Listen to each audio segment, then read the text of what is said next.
অত্যন্ত আফসোস, আজকে আমরা এগুলো ভুলে যাচ্ছি। এই জুলাই গণঅভ্যুত্থান না হলে এই নুরুল হক নূর আজকেও কারাগারে থাকতেন, আমার আপনার সামনে থাকতে পারতেন না। এই জুলাই গণঅভ্যুত্থান না হলে আজকে যিনি বাংলাদেশের মাননীয় প্রধানমন্ত্রী, তিনি দেশে ফিরে আসতে পারতেন কিনা আমরা জানি না। এই জুলাই গণঅভ্যুত্থানের অর্জন কি কম হয়েছে? মাননীয় প্রধানমন্ত্রী তারেক রহমান বীরের বেশে বাংলাদেশে ফিরে এসেছেন, সরকার গঠন করেছেন। এর চাইতে বড় অর্জন আর কি চান আপনারা বলেন?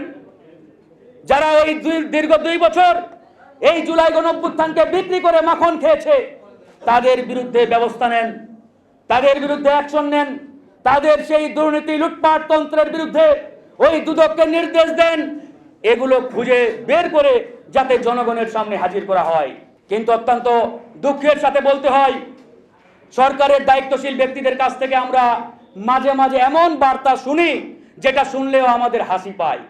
মানে সরকারের দায়িত্বশীল ব্যক্তিরা বলে দুদককে আমরা অনুরোধ জানাই। লজ্জাস্কর বিষয়।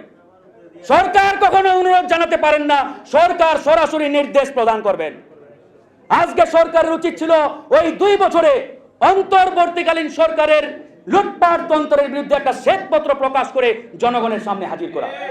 তাহলে আমরা বুঝতাম ওই কোন সমন্বয়ক ওই কুমিল্লার নাকি পঞ্চগড়ের কত শত কোটি টাকা লুটপাট করেছে, এটা আমাদের জানা দরকার ছিল।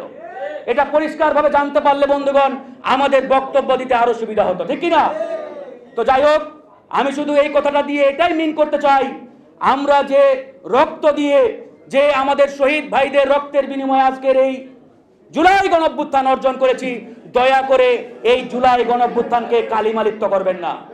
বরং যারা জুলাইকে ব্যবহার করেছে, জুলাইকে বিক্রি করেছে, জুলাইয়ের চেতনাকে ব্যবসায়িক হাতিয়ার হিসেবে ব্যবহার করে শত কোটি টাকার মালিক হয়েছে, তাদের বিরুদ্ধে সোচ্চার হন।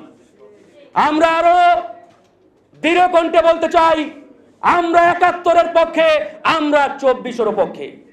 যারা আজকে 71 এবং 24-কে মুখোমুখি দাঁড় করানোর চেষ্টা করছে, পরিষ্কারভাবে ধরে নেবেন এরা ওই ভারতীয় রয়ের পরিকল্পনায় এই বাংলাদেশকে জুলাই গণঅভ্যুত্থান আর মহান মুক্তিযুদ্ধকে বিতর্কিত করার মিশনে নেমেছে। আমরা রাজপথে নেমেছি সেই মহান মুক্তিযুদ্ধকে সামনে রেখেই।